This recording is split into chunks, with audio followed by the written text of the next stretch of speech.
À l'audience du jour, les débats du procès sur l'affaire de détournement de fonds au ministère de l'Action humanitaire ont une fois de plus tourné autour de l'état de santé du prévenu Hamidou Tiénion. Ses avocats estiment que leur client est inapte en l'état pour recevoir un jugement.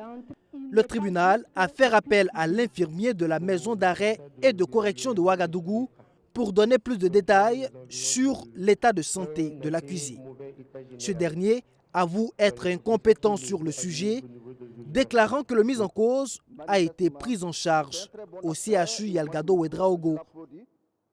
Juger de l'aptitude ou non du patient ne relève pas de notre niveau, puisque sa prise en charge a été faite au niveau de l'hôpital Yalgado. A-t-il le droit d'être malade ou pas?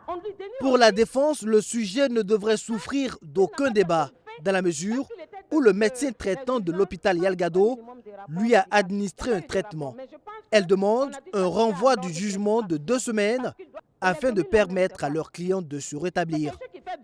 Est-ce qu'au jour d'aujourd'hui, avec le traitement qu'il a commencé à prendre à partir de la nuit jusqu'à ce matin, on peut penser que ce malade-là est apte, en bon état de santé, pour être jugé ce matin?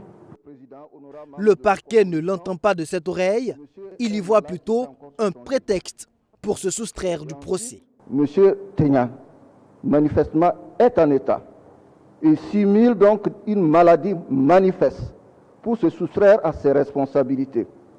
L'agent judiciaire de l'État s'est lui aussi opposé à un nouveau renvoi du dossier, dénonçant une stratégie dilatoire de la défense.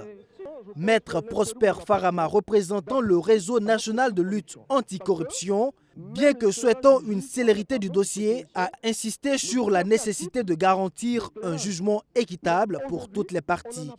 Finalement, le tribunal a tranché, le dossier est renvoyé au 3 décembre prochain. Le temps d'effectuer une expertise sur l'état de santé de l'accusé ordonnée par le juge.